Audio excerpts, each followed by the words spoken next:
¿Qué tal? Muy buenas tardes. Hoy es 14 de agosto de 2026 y estamos por dar inicio a la 43ª sesión del Seminario Permanente de Ética Ambiental y Animal, que hoy vamos a tener la presentación del libro El cuidado de la vida como ruta hacia un futuro alternativo. Voy a ceder la palabra a mi compañero y amigo, doctor Francisco Serrano, de la Universidad Autónoma de Zacatecas, que él va a ser el anfitrión en esta sesión. Adelante, Paco, gracias.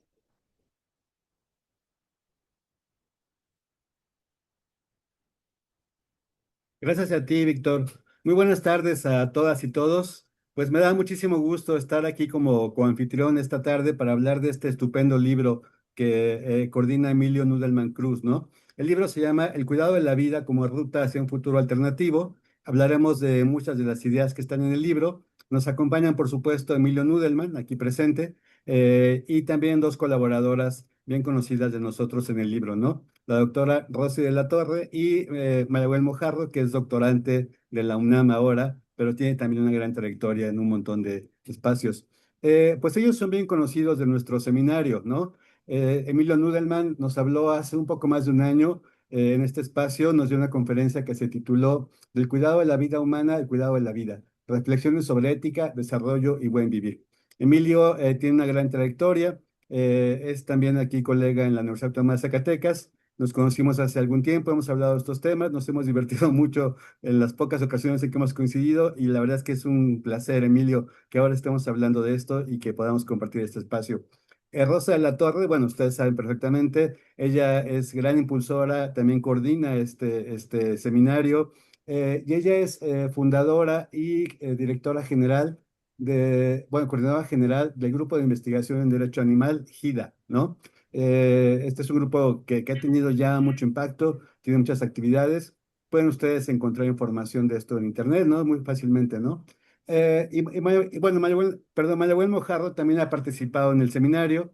Nos dio hace también un poco más de un año una plática sobre ecofeminismo. Este es un tema del cual ella es especialista. Ha dado numerosas conferencias sobre el tema, ha publicado un montón de cosas y ha tenido muchas colaboraciones, tanto en el seminario como con colegas de la UNAM y de otras universidades, tanto de México como fuera de México, ¿no? Entonces, bueno, es un placer realmente, es un placer intelectual muy importante para mí, muy estimulante poder hablar con ustedes de este tema, bueno, perdón, de los temas del libro, hablar del libro, desde luego, presentarlo, darlo a conocer y pues escuchar también las intervenciones de los que están aquí presentes, sus preguntas, comentarios, para tener un espacio de diálogo colectivo, ¿no? Uno de los temas que el libro fomenta o que el libro cultiva es el del pensamiento colectivo. Y yo creo que el libro mismo logra eso muy bien y nuestro espacio de seminario también es expresión de pensamiento colectivo.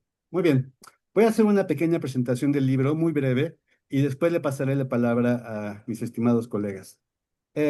Bueno, lo primero que quiero decir es que este es un libro plural,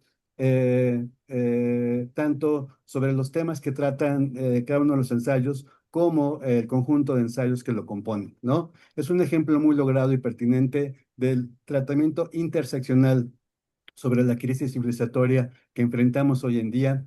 Y bueno, hay algunos temas que son realmente importantes que el libro trata, ¿no? Como la crítica al capitalismo y la interseccionalidad de temas como ecofeminismo, derechos de los animales, cambio climático, el sur y su posición ante el norte, y como mencionaba, la crítica al sistema o régimen capitalista. En conjunto, los ensayos que componen el libro ofrecen diagnósticos y propuestas de reconfiguración del régimen ontológico, como lo llama Emilio. Un poco más adelante nos va a hablar un poco más de este concepto, que son muy relevantes, ¿no? Para entender nuestro presente en crisis y pensar colectivamente salidas a un régimen ontológico distinto. Emilio también nos va a hablar en qué sentido entiende este cambio de régimen ontológico. Muy bien. Eh, una primera eh, una primera parada que quiero hacer en el libro es hablarles de lo que Emilio en el preámbulo identifica como la crisis civilizatoria. Este es un tema importantísimo, es un tema que abarca un montón de otras crisis y la forma en que lo presenta Emilio me parece muy precisa, muy puntual, capturando los elementos que son realmente importantes y que tenemos que discutir y pensar entre todas y todos, ¿no? Entonces leo de la página 12 cómo él nos ofrece este diagnóstico y esta comprensión de la crisis civilizatoria. Dice, parece que la vida, y se refiere al presente, no tiene ningún valor que no sea el de cambio. Y es innegable que miles de millones de personas resisten en condiciones precarias e injustas en un contexto generalizado en el que el otro, humano y no humano, es menospreciado, dominado y explotado. El capital tiene mayor interés en ciertos territorios debido a los componentes de la naturaleza que allí se encuentran, considerados mercancías, commodities, recursos de alto, o recursos de alto valor, tierras fértiles, minerales, combustibles, vegetación. Y es que en efecto hay una forma hegemónica de control del otro, humano e inhumano, que ha logrado perfeccionarse a lo largo del tiempo e imponerse entre todos los pueblos del planeta. Hoy la nombramos de distintas maneras. El capitalismo extractivista, neoliberalismo, globalización neoliberal, sistema mundo. Frente a este escenario de crisis en el cual millones de personas y otros animales resisten para no morir, pues todos tenemos el instinto profundo de mantenernos con vida, pero también de morir a nuestra propia manera, podríamos coincidir en que es necesario no solo hacer las cosas de otras formas, sino pensar y concretar nuevas concepciones del mundo para habitarlo bien, nuevas maneras de existir, de ser, orientadas por el cuidado de la vida y no por la reproducción y acumulación del capital. Bueno, este es el párrafo donde Emilio nos presenta el concepto de crisis civilizatoria, nos hace un diagnóstico muy preciso, como he dicho, y nos ofrece justamente la posibilidad de pensar en salidas, de pensar en cambios importantes y profundos para nuestra situación actual. El tema me parece sumamente importante porque toca cuestiones que tienen que ver con injusticias cometidas en contra de otros seres humanos, por supuesto en contra de las mujeres en el mundo, por supuesto en contra de los otros animales. Y es un problema que, como él lo dice en varias páginas del libro, es una crisis civilizatoria en el sentido de que nuestra humanidad, nuestro presente, las sociedades humanas tal como las conocemos, están en situaciones precarias y pues al borde quizá de la desaparición o extinción total, ¿no? Quizá hoy en día con las noticias sobre el cambio climático, inundaciones en todo el mundo, incendios en todo el mundo, en América, en Europa, en Asia, etcétera, pues hay mucha certeza de que enfrentamos realmente una crisis ambiental y podemos estar de acuerdo con este diagnóstico de Emilio, ¿no? En buena medida, el capital ha dado un valor de cambio a la naturaleza, a otras personas, a otros seres humanos, a las mujeres, etcétera, y necesitamos cambiar eso urgentemente. El capital o el capitalismo o el neoliberalismo o el sistema mundo, como lo llama aquí, es en buena medida el gran responsable de esta situación. Y el libro nos ofrece justamente pautas para pensar en esto y para buscar salidas a esta situación. Creo que eso es muy valioso y bueno, Emilio, muchísimas gracias por esto. Realmente tener este libro, esta colección de ensayos, hablando de esto hoy en día, me parece especialmente pertinente. Y sí, es algo que hay que agradecer y compartir ampliamente. Bueno, Emilio, pues para empezar el diálogo, si te parece bien, y ante esta situación tan terrible que nos planteas en el libro, pero también ante las salidas que ofrece el libro, quisiera que nos hablaras para empezar un poco del origen de este proyecto, de cuáles son las motivaciones que te llevaron a escribir, a pensar y a invitar a los colaboradores que conforman este libro. Entonces, Emilio, si quieres continuar, por favor.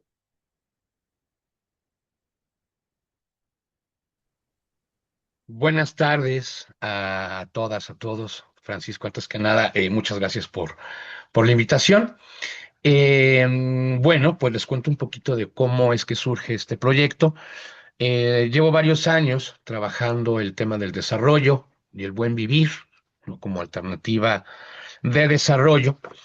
Y me di cuenta que si algo podía no resolver, pero sí distender un poco el debate entre si desarrollo o buen vivir, me parece que el concepto de cuidado de la vida lograba de alguna manera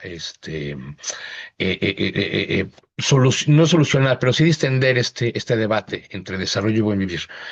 Sin embargo, esto pues no puede ser una cuestión individual, ¿no? Evidentemente tiene que darse siempre en dos niveles, en lo individual, en lo colectivo, no tanto en la discusión de las ideas como en la producción de las mismas.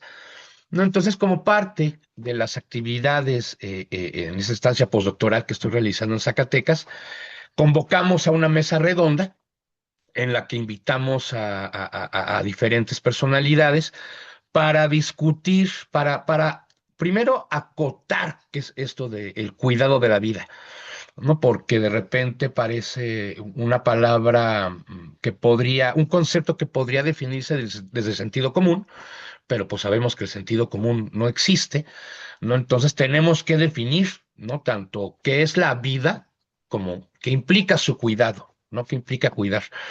Entonces tomamos la decisión, pues, de invitar a diferentes voces que tuvieran diferentes respuestas. Nuestra intención no era construir una caja de resonancia, ¿no? En la que nuestras ideas, nuestras percepciones del mundo resonaran como ecos entre iguales, ¿no? Queríamos diferencia, ¿no? Queríamos entablar diálogo entre lo diferente, ¿no? Dentro de lo posible, ¿no? Un verdadero otro que no sea igual a uno. Entonces, pues invitamos a gente de Colombia, no, perdona, de Ecuador, Ecuador. de Brasil, teníamos de México, ¿no? Y partimos de la construcción del diálogo a partir de preguntas problematizadoras, ¿no? Lo cual ya arrojaba una forma metodológica de trabajo, ¿no? Por supuesto, pues muy cercana a las ideas del método socrático, ¿no? A partir de la pregunta, del cuestionamiento, y entonces nos enfocamos cada quien pues a tratar de abordar desde nuestras limitaciones, desde nuestros prejuicios, desde nuestros conocimientos, inquietudes, valores, costumbres, pues estas diversas preguntas, ¿no? ¿Qué es la vida? ¿Cuáles son sus obstáculos? ¿Cómo se cuida? ¿Cuáles son los problemas que enfrenta la vida? Y lo digo, bueno, no lo digo, lo escribo lo escribimos con mayúscula, porque hablamos de la vida de todos, ¿no? La vida de humanos y no humanos, ¿no? La vida de todo lo que existe en el planeta, ¿no? Muy Incluso bien. la existencia de aquellos elementos que no están vivos, ¿no? Estamos hablando de cerros, estamos hablando de aguas, estamos hablando de valles, ¿no?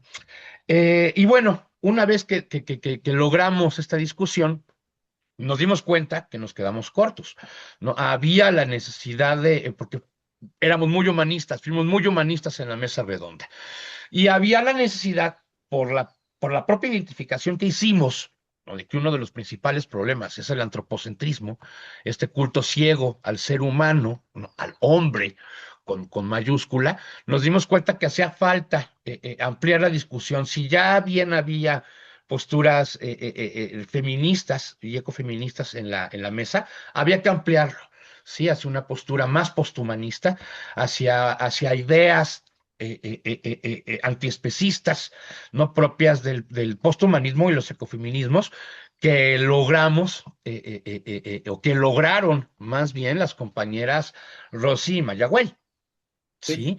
Entonces, esa fue como la ampliación, ¿no? Una vez que se cerró la mesa, invitamos a colaborar para escribir el libro e invitamos a más personas, ¿no? En este caso, Mayagüel y Rosa María para aumentar la riqueza, ¿sí? De este discurso inicial sobre lo que sería el cuidado de la vida para pensar en un futuro alternativo, no capitalista, obviamente.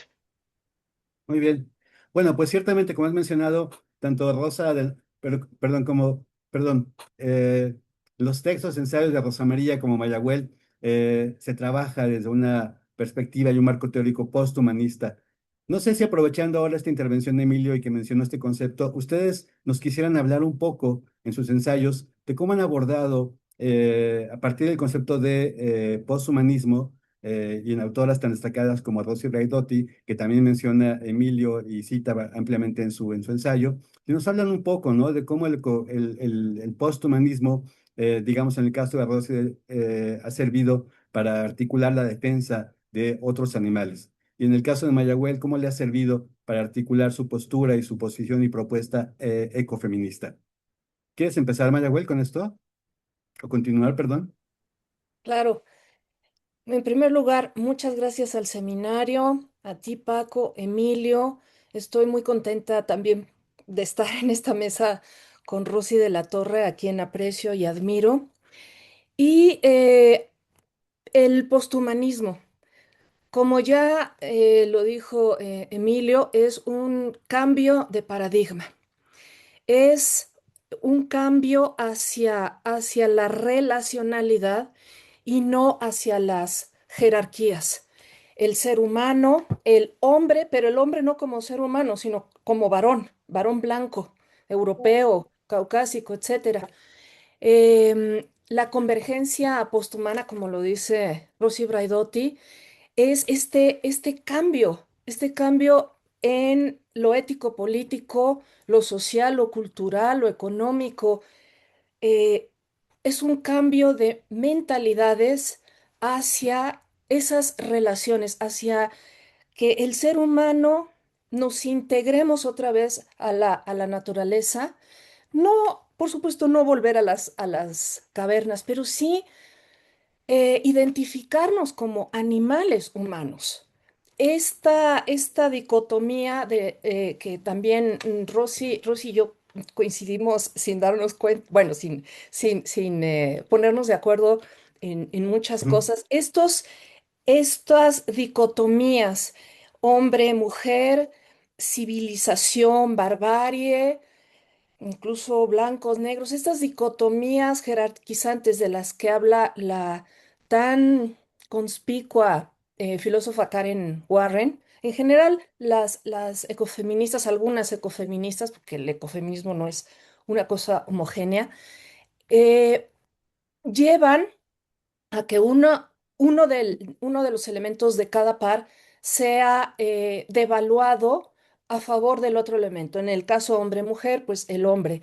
En el caso razón, sensibilidad, emociones, es la razón a la que le ponemos el énfasis, devaluando todos aquellos aspectos humanos y no humanos de las emociones que el posthumanismo reivindica. Es decir, el posthumanismo, por lo menos el braidotiano, necesito que quede claro, el posthumanismo braidotiano toma al ecofeminismo. El ecofeminismo es una corriente dentro del feminismo que viene de los años 70. La autora Françoise Dabon, perdón mi pronunciación, acuña el término ecofeminismo en su muy famoso libro Feminismo o Muerte, eh, para, para juntar, para hacer confluir las reivindicaciones del feminismo con las de la ecología, con los de la naturaleza. Ella está inscrita en lo que sucedía en los años 70, 80, de una posguerra, el desarme, en fin, ya se sentía en todos los ámbitos la destrucción de la naturaleza, ya se veía, no como en nuestros días, pero ya estaba en el aire. Los años 70, socialmente hablando de activismos de todo tipo, fue muy, muy rico.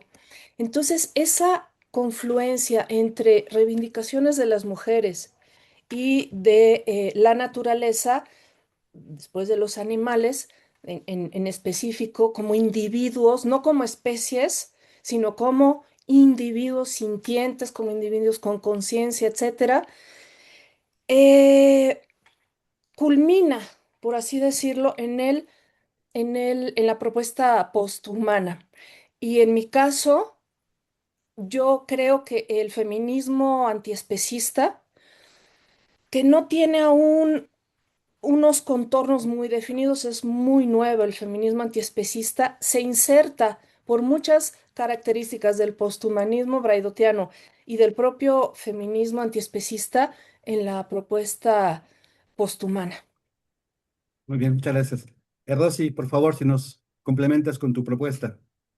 Gracias, pues quiero sumarme antes, si me permites, Paco, a los agradecimientos, evidentemente a Víctor Hugo por abrir este espacio, pero especialmente a Emilio por la idea y por coordinar una obra colectiva. Yo siempre lo he sostenido. Es mucho más difícil coordinar una obra colectiva que escribir un libro como autor único, porque estar atrás de los autores, de los comités editoriales, etcétera, es muy complicado. Así que muchísimas gracias, Emilio, por tanto esfuerzo y por tanto cariño que pusiste en este proyecto y que me siento súper orgullosa de compartir no solamente el espacio escrito, sino este espacio también con personas que quiero y admiro mucho, pues como tú, como Mayagüel y otros de los que escriben en este libro. Y también quiero suscribir, como decimos los abogados, en todo y sus partes lo que ya ha dicho mi querida compañera Mayagüel. Y simplemente sumar, yo estoy convencida que el posthumanismo es una expresión de nuestro zeitgeist, del espíritu de nuestros tiempos. Y la característica primordial del posthumanismo es poner en duda o poner el ojo crítico, la reflexión crítica sobre aquello que es lo humano y por qué lo humano es excepcional y por qué lo humano es superior a lo demás que existe, ¿no? Y cuando hablo de lo demás que existe, hablo de la vida en general, en sus diferentes expresiones, como bien lo señalaba ya Emilio, ¿no? En el capítulo yo sostengo que el derecho es un constructo social como reflejo de los tiempos en los que ha sido creado, históricamente ha reflejado estas estructuras y estos discursos dominantes. Pero el espíritu de los tiempos también nos puede servir para cuestionar estas estructuras y estos constructos mentales, filosóficos y jurídicos.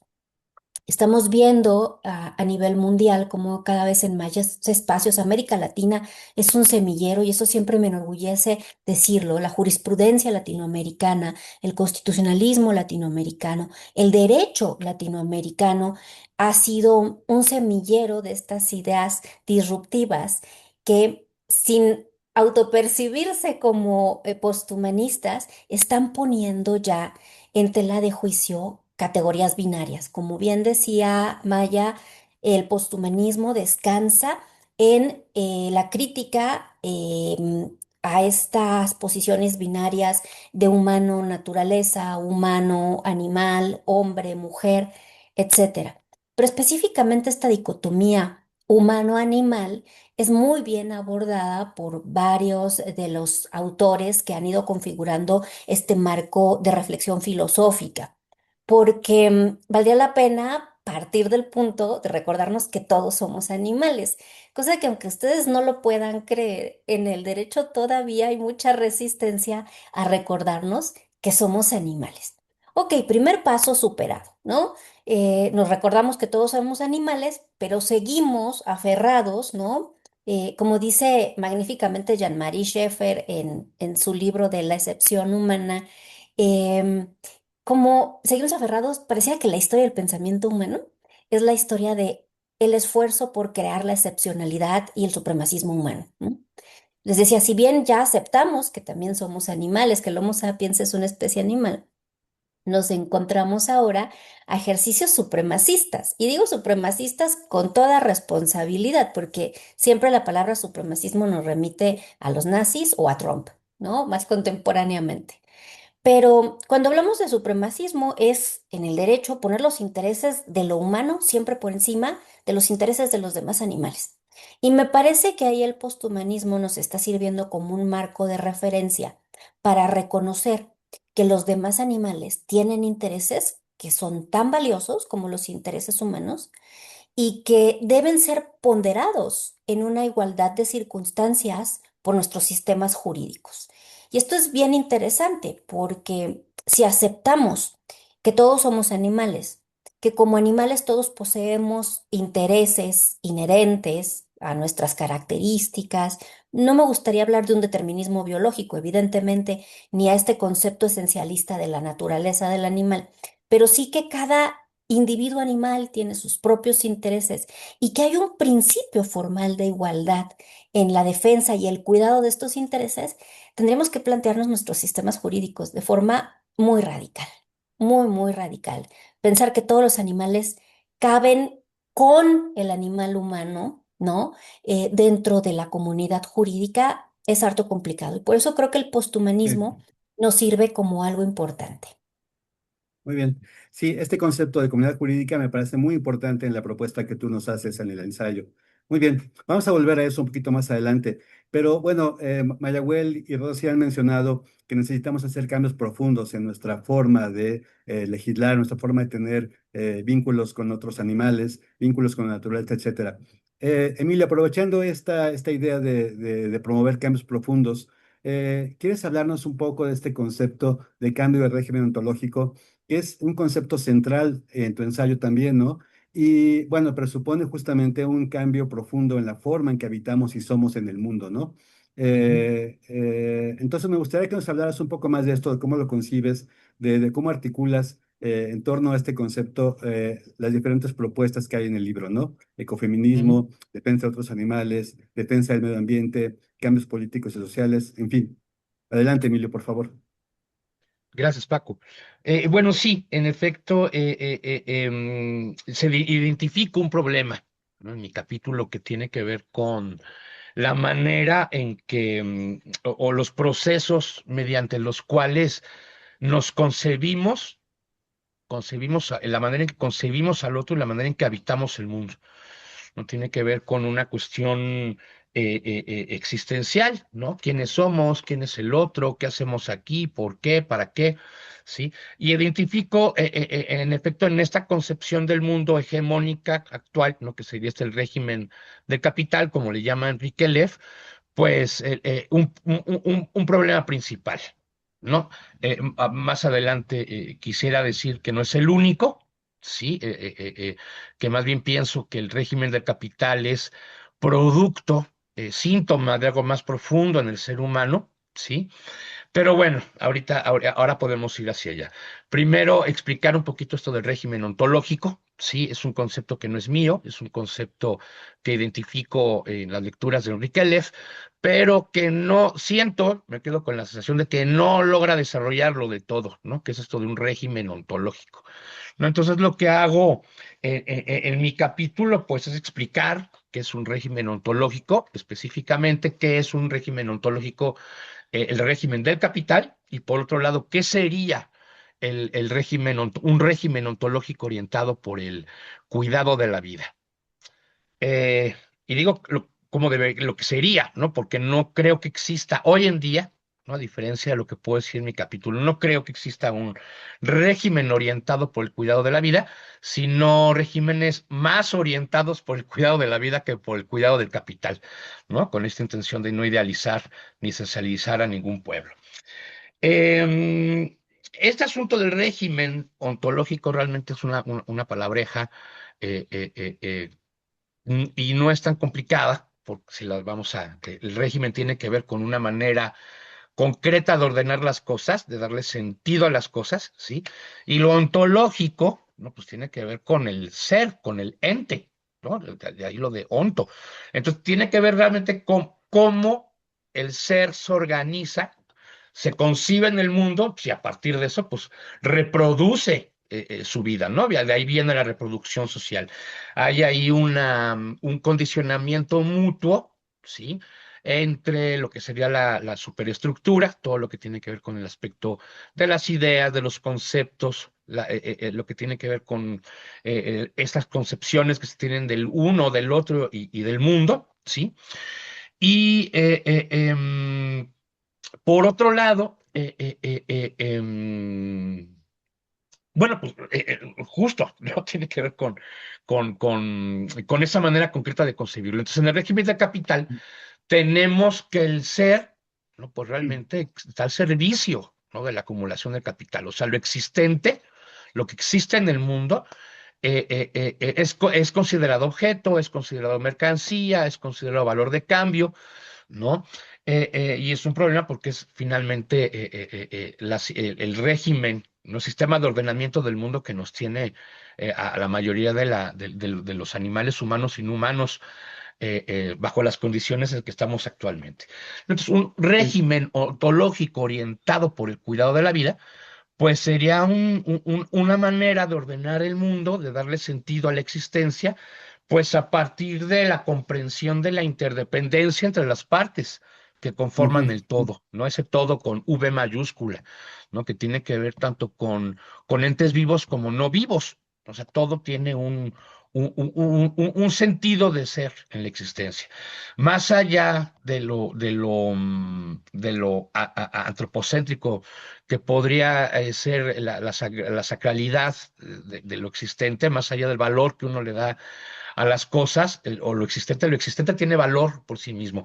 Y un régimen ontológico orientado por el cuidado de la vida identificaría eso, ¿no? O sea, sería capaz de identificar que hay una interdependencia y una relación entre las partes que conforman el todo, y por lo tanto hay una responsabilidad compartida, una responsabilidad común. Y hablo de lo común, no como un concepto que recién se está descubriendo, ¿no? Y se está llenando de sentido, como hacen los zapatistas, sino que refiero a lo común, ¿no? De cientos de años atrás, de miles de años atrás, ¿no? Aristóteles planteaba lo común como esta coobligación, ¿sí? Entre las personas que conforman una misma sociedad, al actuar de las personas cuando se comprometen con una misma tarea, ¿no? Sí. Y por lo tanto conforman las normas morales que orientan sus acciones, ¿no? Pero entonces sería como la gran característica, ¿no? Un régimen ontológico orientado por el cuidado de la vida sería un régimen basado en lo común, ¿no? En esta Sí, coobligación entre las partes. Y lo dejo ahí para poder desarrollar más sí, ideas sí. más adelante, Paco. Espero Aunque haber te quiero respondido. seguir con esto que has mencionado, porque, bueno, aprovechando que mencionaste a Enrique Leff, ¿no? Que es tan importante para el pensamiento ambiental en México, él articula en torno a estas ideas que tú nos has presentado el concepto de una ética de la responsabilidad de la vida, que también tú lo citas en el libro, ¿no? En la página 35 a 36 se elabora sobre este concepto. Y me parece muy importante porque, bueno, si bien estamos hablando de cambiar a una visión posthumana, que elimine binarismos que han sido usados de manera ideológica para promover explotación, ¿no? Hombre, naturaleza, hombre, mujer, etcétera. Y tú nos hablas de esta visión colectiva, no antropocéntrica, una visión donde convivimos, ¿no? Humanos y no humanos, etcétera, ¿no? Pero aún así, para los seres humanos, podemos hablar justamente de esta ética de la responsabilidad de la vida, ¿no? Es una característica, una condición normativa muy fuerte, muy importante que regula nuestras prácticas, que nos hace justamente cuidadores de la vida en un sentido muy importante, ¿no? Entonces, aprovechando esta idea, quiero plantearles en qué sentido podemos entender esta responsabilidad de la vida, ¿no?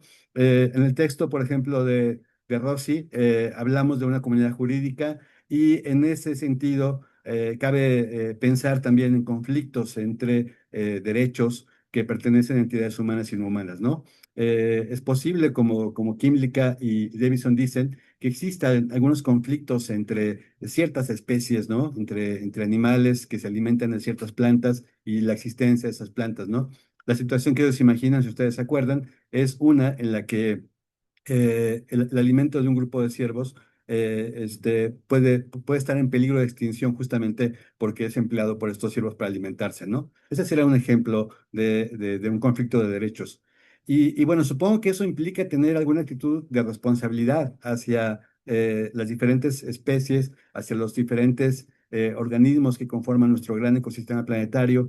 Y eso implicaría, Rosy, pues tener una cierta preocupación también por cómo lidiar con estos conflictos entre derechos, ¿no? En tu texto, Mayagüel, también nos has hablado justamente de cómo el feminismo se ha articulado históricamente con el cuidado y defensa de los animales, ¿no? Ese es un tema bien importante. En tu texto nos recuerdas que un número muy importante de feministas desde el siglo XVIII y siglo XIX contribuyeron fuertemente a los movimientos de defensa animal. Y esa es una historia que no contamos muchas veces, es una historia que ha sido invisibilizada otra vez por el influjo, por la influencia avasalladora del patriarcado, ¿no? Se cuenta la historia de los hombres, no de las mujeres. Y en ese sentido creo que es muy importante recordar eso, hacerlo visible y pues lo quiero articular, si les parece bien, con esta idea de ser responsables por la naturaleza, ¿no? Para las mujeres esto ha sido como un movimiento, según lo veo en lo que nos cuentas tú, Mayagüel, en lo que argumentas en tu ensayo, ha sido un movimiento que va de la mano con la defensa de las mujeres, ¿no? El cuidado de las mujeres va de la mano en términos de responsabilidad del cuidado por otros seres, ¿no? Animales en particular, ¿no? Entonces creo que aquí hay mucho que decir y me gustaría escucharlos al respecto. Quizá, Emilio, quieras tú empezar ahora hablando de Enrique Leff y este concepto, y después sigue Rosy y Madahuel. ¿Les parece bien?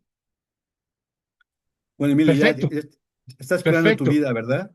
Estás ya ¿Cómo? cuidando tu vida, que ya te veo cuidando tu vida con un cigarrito por allí. ¿Cómo es posible, Emilio? Sí, pues, pues sí, el ser humano es un animal bastante contradictorio, ¿no? Y hasta estúpido, Exacto. diría yo, y pues me incluyo, ¿no? No me escapo de esa definición de contradicción y estupidez generalizada, Paco. Mira, este asunto de la responsabilidad compartida, ¿no? Yo creo que tiene que ver antes que nada, y lo planteo así en mi capítulo, con una cuestión, en un primer momento, ¿sí? En el pensar colectivo, ¿sí? Creo que esta responsabilidad compartida, esta responsabilidad común, esta coobligación que tendríamos entre todas las partes que conforman la vida, refieren antes que nada a un proceso reflexivo.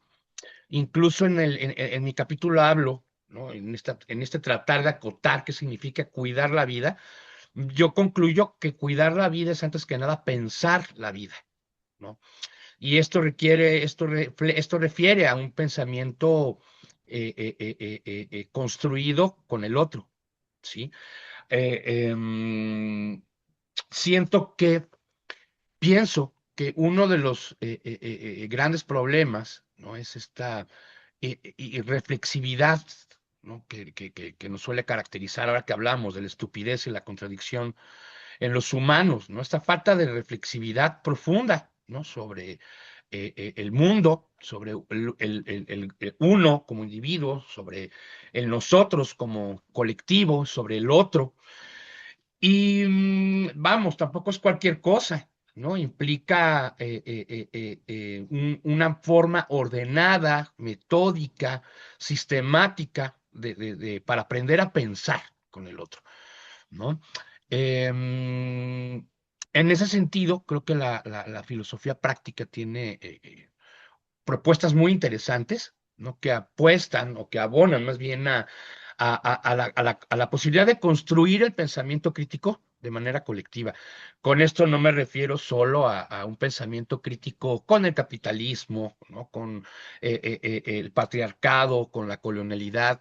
Me refiero a una forma de pensamiento concreta, ¿no? Que es cuestionador, que es confrontador, ¿no? Que tiene que ver, que interpela, no solamente al mundo, sino que interpela con uno mismo como individuo y como colectivo, y que por lo general está ausente, ¿no? Por lo general está ausente. Entonces, por eso, en este acto de responsabilidad compartida y en un contexto en el que existe una presión constante a hacer, a actuar, a accionar, muchas veces pasamos por alto el pensar, ¿no? Y pasamos directo al accionar.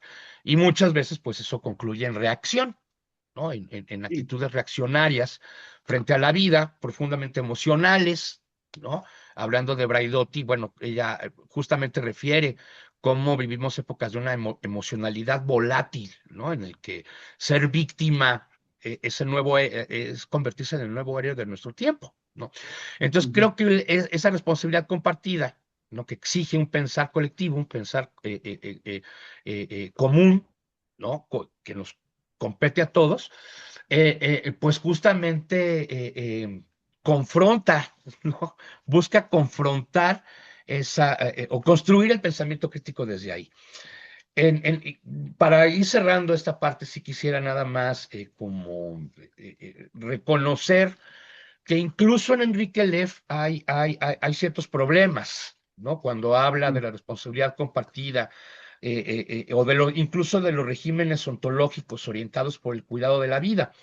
¿A qué me refiero con esto? ¿No? Creo que vivimos en un contexto también posmoderno, en donde solemos, frente a la crisis civilizatoria del capitalismo, lo que refiero es un síntoma de la crisis existencial del ser humano, ¿no? De sentirse superior frente a la vida, que no es una cuestión occidental, es una cuestión yo creo que muy humana, que tiene que ver con la construcción de nosotros frente al otro. Pero en este contexto de crisis civilizatoria, de crítica al capitalismo, incluso desde Enrique Leff, siento que hay una idealización de los pueblos originarios, ¿no? Por ejemplo, un esencialismo, ¿no? que construye o que presenta las formas de vida de los grupos originarios como formas de vida éticamente superiores a las formas occidentales. Y digo entre comillas occidentales porque Occidente y Oriente en teoría se dividen a partir de Israel, ¿no? Y entonces, pues, habría que romper también con esas categorías de Occidente y Oriente porque Al-Quds o Jerusalén no es el centro del mundo, ¿verdad? Pero hay como esta crítica idealista, ¿no? De que los occidentales son dualistas, por ejemplo, ¿no? Y yo aquí lo que sí quiero mencionar para romper con este mito de que Occidente, ¿no? Representa este pensamiento dualista o jerárquico, sí quiero mencionar algunos ejemplos solo para romper con este mito. Eh, de que no es propio, de que es algo muy humano, ¿no? Por ejemplo, en la cosmogonía andina, ¿sí? También se separa el ser humano de la naturaleza, ¿no? Hay, en un sentido jerárquico, ¿no? Tenemos, por un lado, la naturaleza humana, que es la runa, ¿sí? Y por otro lado tenemos la naturaleza salvaje, que es la sacha, ¿no? Este no es el único caso. Entre los mayas clásicos, del periodo clásico, por mencionar otro ejemplo de dualismo no occidental, también se dice que los dioses deciden que los animales deben ser alimento de los seres humanos porque se encuentran en una escala inferior, no hablan. Eh, y su final, su destino es ser comidos, ¿no? Pero no es el único ejemplo, ¿no? También los zapotecas, la cosmogonía zapoteca también tiene dualismos, ¿no? También divide la oscuridad, que es femenina, frente que es el principio de todo, ¿no? Que es donde se cría y se cuida al ser, ¿no? También está la otra parte que es la luz, que es masculina, ¿no? Que es que tiene que ver con lo que sucede, con lo que acontece en la vida misma.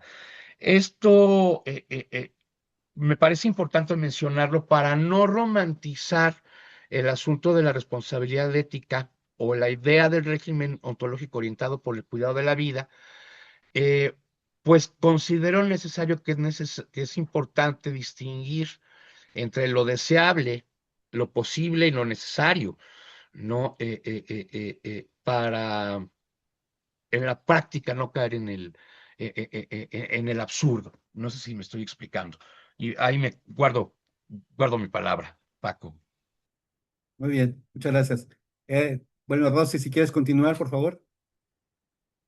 Gracias, Paco. Atendiendo a la pregunta súper interesante que me haces sobre el tema de los conflictos de derechos. Mira, en materia de derechos humanos es muy frecuente, de hecho es el día a día de los tribunales que hay conflictos entre derechos. Los derechos están diseñados prácticamente para colisionar unos con otros, porque no hay un derecho absoluto sobre otro, hablando en teoría de los derechos humanos.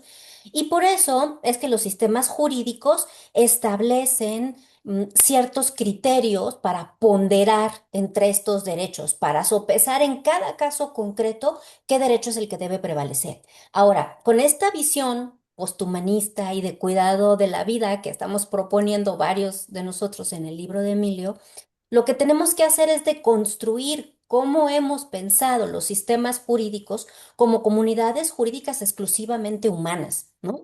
Para poder transitar hacia comunidades jurídicas interespecie, que se sustenten en la premisa de que todos los intereses humanos y los no humanos, metiendo en esta categoría de no humanos tanto a la naturaleza como a los demás animales, tienen un peso específico prima facie igual al que los intereses humanos y establecer las pautas de interpretación jurídica de cada caso concreto para poder ponderar cómo prevalecen estos intereses, incluso hablando de intereses entre distintos grupos animales o entre intereses de la madre tierra con grupos animales. Y yo solo para cerrar haría una precisión, Paco. Varios de nosotros en el libro, lo observé cuando vi los capítulos de los compañeros, reunimos la categoría de especie. Y la Ujú. reunimos porque es una categoría que viene de un ecologismo ya muy tradicional, importante en su tiempo, pero que a raíz precisamente del pensamiento ecofeminista ha sido evolucionado. Ahora preferimos hablar de grupos animales, ¿no?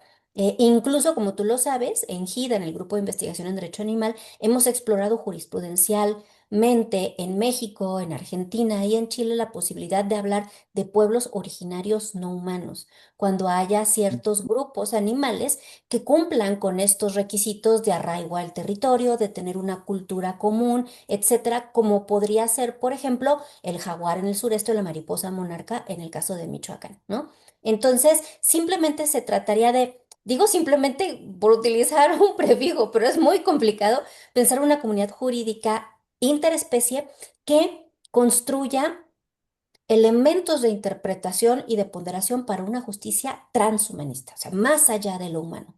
Entonces, esos Sí. serían mis aportes y más bien para escuchar a Maya. Bueno, gracias por la aclaración, Rosy. Muy bien, muy bien. Qué interesantes conceptos. Mayagüel, por favor. Bueno, a mí me gustaría ahorita hablar de la ética del cuidado, porque la ética del cuidado, del cuidado a la vida se ha, se ha centrado tradicionalmente en las mujeres. Las mujeres tradicionalmente hemos cuidado a las infancias, a las personas adultas mayores, a las personas enfermas e incluso también a los animales no humanos. Eh, y eso se interpreta desde cierto feminismo como un mandato del patriarcado para excluirnos de la vida pública. Entonces, la ética del cuidado eh, reivindica que todos los seres humanos tendríamos esa responsabilidad, por no decir obligación, esa responsabilidad frente a la naturaleza y al otro en mayúsculas. Es decir, por ejemplo, y Rosy lo dice en su colaboración, descosificar a los animales no humanos y a la naturaleza. Hablamos de recursos humanos, recursos naturales como cosas de las que nos servimos para nuestros fines, para nuestros intereses. Entonces, esa descosificación de los animales eh, es un paso muy importante a nivel jurídico, pero yo creo que para el proyecto posthumanista, mientras sigamos pensando que una vaca es una cosa de la cual nos servimos, que un árbol es una cosa del cual nos servimos,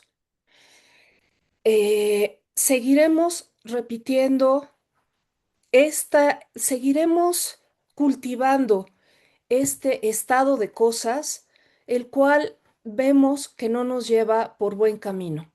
Ahora, Emilio decía algo sobre los binarismos jerarquizantes, que no es privativo de Occidente. Sin embargo, como personas occidentales, Rosy y yo, perdona que te incluya Rosy, pero Rosy y yo somos budistas. Sin embargo, nacimos en Occidente, tenemos una mentalidad occidental. eh, Desde Occidente es desde donde estamos hablando. Yo, por supuesto, no romantizo a los pueblos originarios, pero estamos hablando desde Occidente. Y desde Occidente es desde donde tenemos que cambiar en el activismo o desde la academia. En este momento estamos accionando desde la academia. Sin embargo, muchas de nosotras y de nosotros somos también activistas afuera. Somos veganas y veganos, que es un módulo muy importante en la ética del cuidado y en el activismo, por lo menos contraespecista. Entonces, la ética del cuidado le quita, digamos, creo, al patriarcado esa, esa obligación o esa responsabilidad para devolverla a toda la humanidad, no solamente a las mujeres y no solamente como una herramienta de control. Ujú. Es la ética del cuidado junto con otros elementos posthumanos lo que quizá desvíe de este curso de cosas modernas, ilustradas, desde la modernidad ilustrada, que eh, esta manera de ser humana frente a los demás, bueno, pues quizá podremos desviar, no sé si a tiempo, no sé si a tiempo, las cosas en Irán se están calentando, en el mundo entero. Entonces, no sé si podemos desviarlo a tiempo, pero por lo menos aquí estamos desde la academia y desde el activismo pensando en cómo seguir afianzados a la vida. Muy bien, muchas gracias. Bueno, Mayagüel, Paco, nos diste un testimonio personal muy valioso, ¿no? Tu confesión de fe budista, nos hablaste de tu veganismo, aunque yo sé que eres muy activa, muy militante, muy promotora de esto. Una parte de tu ensayo que me gusta mucho es justamente el apéndice, donde ofreces un testimonio muy personal y una invitación al diálogo con los lectores, ¿no? Eso me gusta mucho, me parece que es una expresión muy valiosa justamente de esta invitación al pensamiento colectivo que reúne este libro. Y aprovechando esto, ¿por qué no nos hablas un poco más de la responsabilidad que representa adoptar una dieta vegana, ¿no? El veganismo es muy importante hoy en día. Desde el punto de vista del cuidado del ambiente, sabemos que si dejamos de consumir carne, de origen animal, por supuesto, las cosas cambiarían radicalmente, ¿no? La emisión de gases de efecto invernadero está fuertemente asociada con el consumo masivo, espantoso de carne que hacemos en todo el mundo. Entonces, aprovechando esto que has mencionado, ¿podrías hablarnos un poco más de por qué el veganismo sería una expresión de esta responsabilidad que identificamos con el cuidado de la vida? Claro, em, ser vegana, ser vegano es difícil. Sí, Quienes, quienes lo asumimos no como una dieta, sino como una manera de ser en el mundo, porque no es solamente dejar de comer cadáveres y productos de origen animal, es una manera de ser en el mundo. Es, es no pisar un gusano, es sacar a la arañita, es reciclar, es todo, es un compendio de lo personal es político, es decir, mis, mi ser frente al mundo, sea individual o relegada en una colectividad, es vegana. Esa es mi manera de ser ante el mundo. Desde el IPCC, que recomienda ya una dieta basada en plantas, hasta, bueno, hasta los más, los más contemporáneos estudios hablan de una dieta basada en plantas, pero nosotros en la liberación animal, pensamos que esto debería ser universal. Como decía al final de mi otra intervención, por salvarnos de esta catástrofe a la que seguramente estamos, pues no sé si condenadas y condenados. Entonces, el veganismo es una parte muy importante de ser en el mundo, porque lo personal es político, la responsabilidad individual de, de reciclar, de abstenerse de contribuir a la explotación de los demás animales y a la humana también. Hay una autora, Drulard, muy importante, que habla del veganismo blanco. El veganismo blanco es aquel cómodo, eh, hasta donde puede ser posible, pero es un veganismo que no se compromete también con las causas sociales. Es decir, no está ausente este veganismo de Palestina, de Siria, de Chiapas, de lo que pasa en la Ciudad de México. Bueno, cada quien en su contexto. No está ausente este veganismo de Sí, de resonar con las causas de los seres humanos también. No se limita a la liberación animal, sino que la liberación es universal de todos los seres vivos. Por eso es tan importante que nuestro amigo Emilio haya titulado este libro El cuidado de la vida, de toda la vida, de toda la vida. Ahora, quiero hacer una acotación. La vida no es sagrada.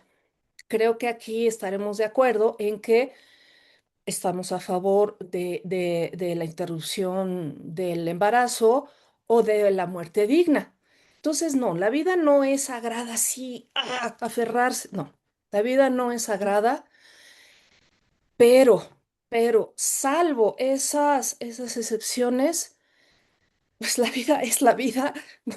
¿Qué más se puede decir? sí, muy bien.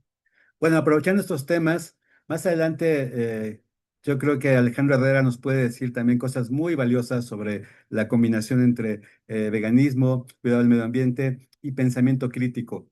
Y sobre este último aspecto, Emilio, pensamiento crítico, quisiera que nos hablaras un poco más. En el libro tú nos dices que el pensamiento colectivo tiene que ser pensamiento crítico.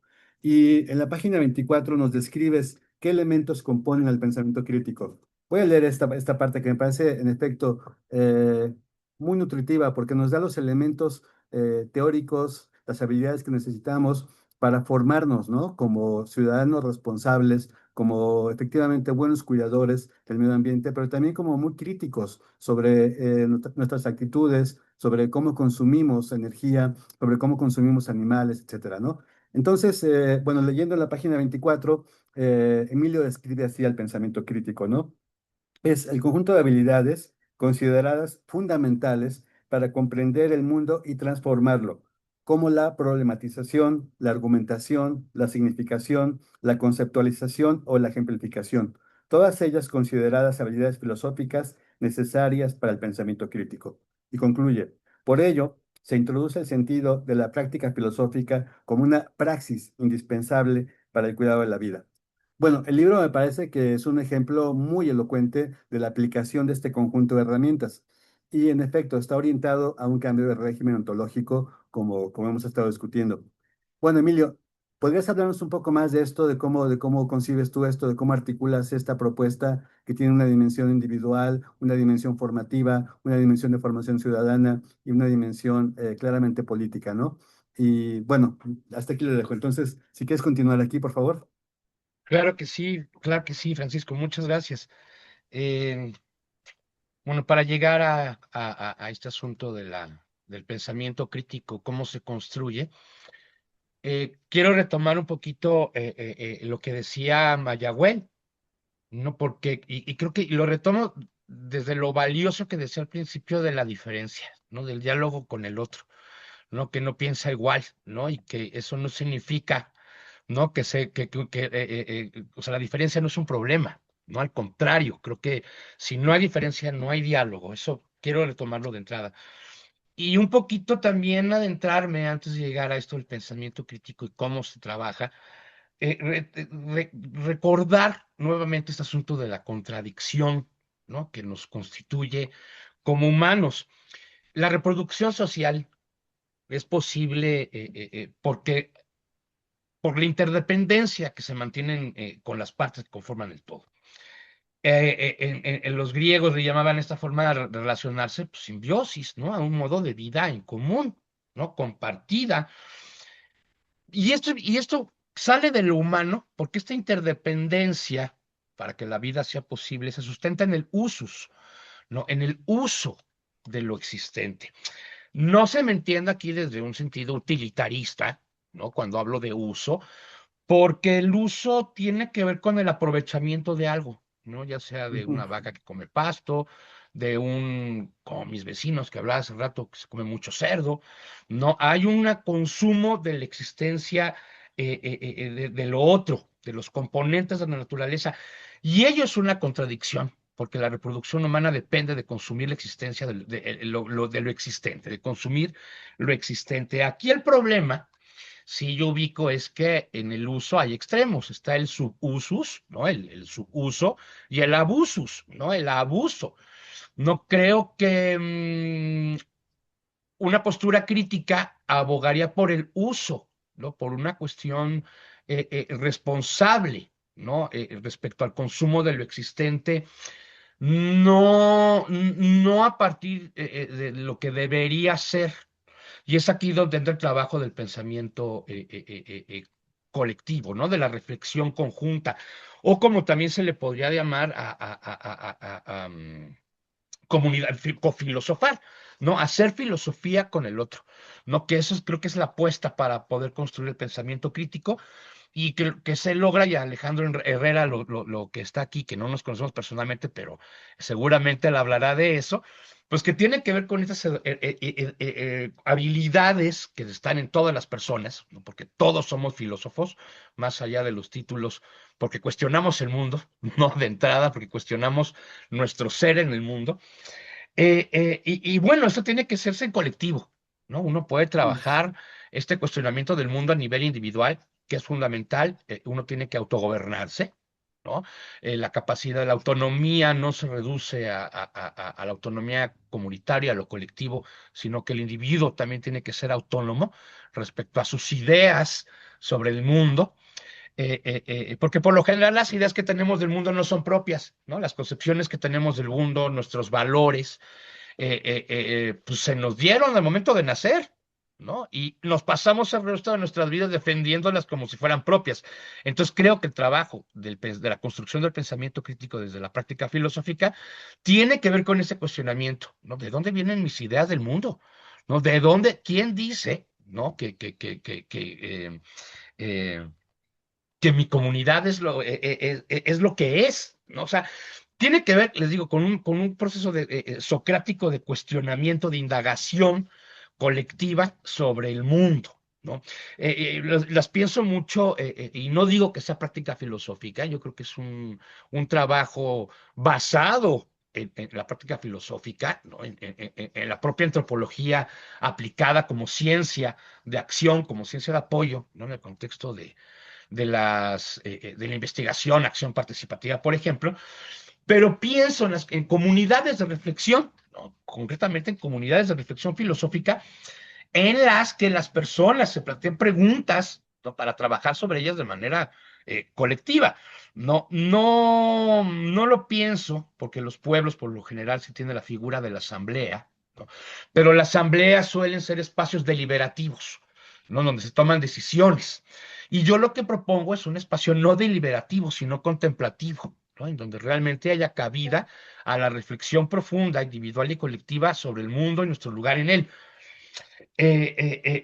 Creo que para poder construir este pensamiento crítico colectivo, este cofilosofar, este cuestionarnos nuestro lugar en el mundo, hay que plantearse preguntas que no están resueltas, ¿no? ¿Quiénes somos y por qué somos como somos? ¿Quiénes queremos ser? ¿No? ¿En qué tipo de mundo podemos ser quienes queremos ser? ¿No? ¿Qué es el mundo? ¿No? ¿Qué significa construir un mundo? ¿Cómo hacemos otro mundo? ¿No? Son preguntas que no están resueltas, ¿no? Que no están resueltas y que tienen que ser abordadas por todos, ¿no? ¿Por dónde empezamos? ¿En qué redes de relaciones estamos insertos? ¿Cómo están resolviendo los problemas? ¿Cómo están resolviendo los creadores del pensamiento mixteco del siglo XXI? ¿No? Más allá de la idealización de la comunidad y las formas de vida indígena o campesinas, ¿sí? ¿Qué problemas ontológicos están planteando los pueblos del mundo? cómo desmontamos los paradigmas actuales, ¿no? Hegemónicos. Sí. ¿Qué determina una forma de vida? ¿Cómo deben ser valoradas las formas de vida? En fin, siento que tienen que ser espacios ordenados, sistemáticos, que vayan más allá del deber ser, de cómo debería ser el mundo. Sí, yo creo que no hay una forma correcta de qué es lo que debería ser. Creo que el deber ser nos puede llevar a buscar construir lo deseable más allá de lo posible, lo que nos puede llevar a no ser conscientes de los límites impuestos más allá de nuestros deseos, ¿no? Y hablo de toda una situación geopolítica, ¿no? Mi abuela hablaba de Irán, no estamos frente a un avance avasallador de las derechas en América Latina y, y creo que ello se debe al mismo problema que hablaba anteriormente, ¿no? A la falta de reflexión profunda, ¿no? A la falta de confrontación con uno mismo, ¿no? Más allá también de la Ujú. confrontación con el mundo, a la interpelación que pueda hacer el otro de nosotros, y a reconocer también que en el otro, ¿no? Que podría ser considerado nuestro enemigo, también hay parte de la verdad, ¿no? Entonces, ¿cómo hacemos para reconocer eso? Muy Me bien, muy callo. bien. No, no, estupendo, me quedo pensando mucho. Algo que mencionó Mayagüel y que me preocupa especialmente es si tenemos tiempo de componer las cosas, ¿no? Hay una sensación, creo, muy amplia en muchos países, en muchos sectores de la población, de que estamos viviendo tiempos casi apocalípticos, ¿no? Se nos va de las manos el control del mundo, ¿no? Tú, Emilio, acabas de mencionar el avance de la derecha en todo el mundo, ¿no? En América, en Europa, estos despropósitos de Trump, etcétera. Es espantoso lo que estamos viviendo hoy en día, ¿no? Y afecta, como bien lo pones, a todo, a la naturaleza, a las relaciones entre seres humanos, a los abusos, a los inmigrantes, etcétera. Hay una serie de problemas que nos están estallando y que parecen ya que no tenemos vuelta atrás, ¿no? Sobre el Es cambio climático, Paco. ustedes saben, hay mucha evidencia de que estamos alcanzando muy rápidamente varios puntos de inflexión en diferentes frentes, ¿no? El calentamiento global, extinción de animales, la acidificación de los océanos, etcétera. Estamos llegando muy rápidamente a puntos de inflexión que pensábamos que estaban mucho más lejos. Entonces, quiero preguntarles a cada una y cada uno de ustedes su perspectiva sobre cuáles son las dificultades, los obstáculos que podemos identificar para el cuidado de la vida. Ustedes tienen una perspectiva muy propia, son especialistas en ciertos campos, pero también tienen una visión global. Y entonces, aprovechando su experiencia, quisiera que nos hablaran, ¿no? De cuáles son los obstáculos que cada una y cada uno de ustedes identifican para el cuidado de la vida. ¿Quieres empezar, Rosy, con esta cuestión, por favor? Sí, gracias, Paco. Mira, creo que la dificultad más profunda es que hay una palabra clave que ha salido a lo largo de esta plática que es el antropocentrismo. En este momento, lo que se cuestiona no son simplemente ideas, sino estructuras de poder que sostienen prácticas sociales, culturales, jurídicas y sobre todo económicas que ponen los intereses de lo humano, por encima, ¿no?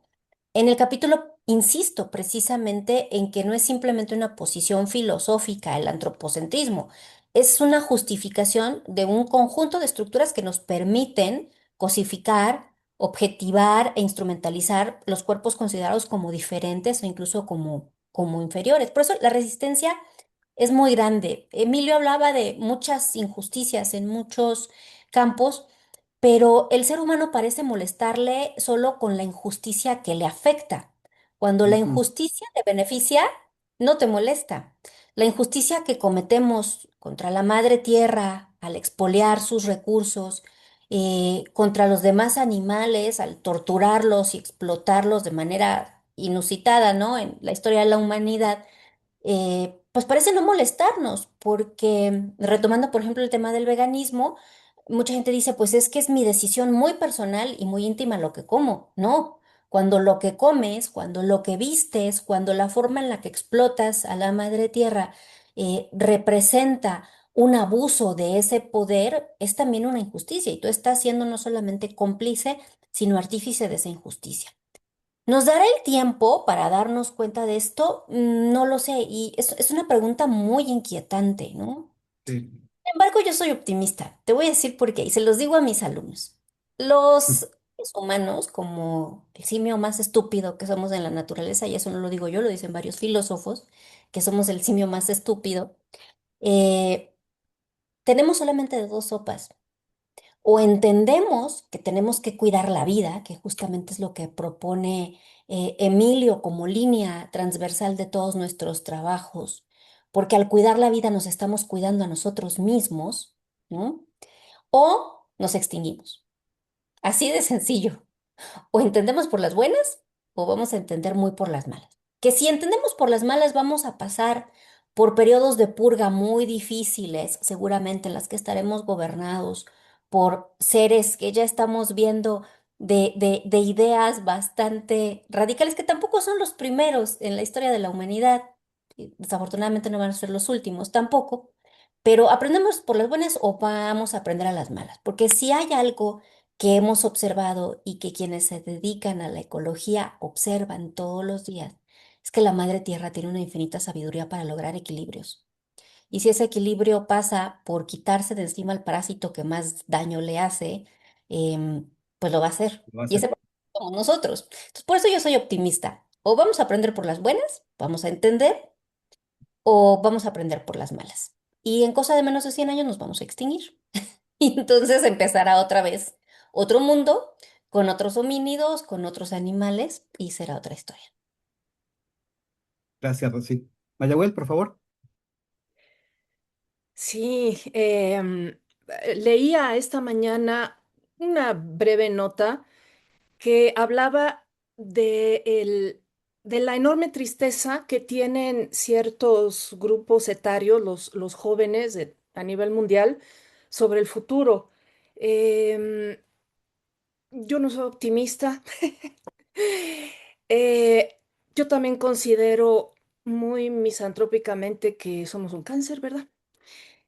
Eh, y, y no lo digo yo con mi misantropía, sino lo dicen, pues, los hechos, ¿no? Creo que somos el único animal que se destruye a sí mismo y destruye su planeta y la única casa que tiene. Y a propósito de la pregunta que hacías, bueno, pues, pero qué falta para que nos demos cuenta de que vamos hacia el abismo? Si es el cambio de mentalidad. Quiero muy brevemente leer una cita de Jesús Mosterín de Vivan los Animales que dice, es característico de la mafia y de los grupos racistas el mostrar compasión y solidaridad dentro de su propio grupo, a la vez que actúan sin escrúpulo moral alguno respecto a los demás.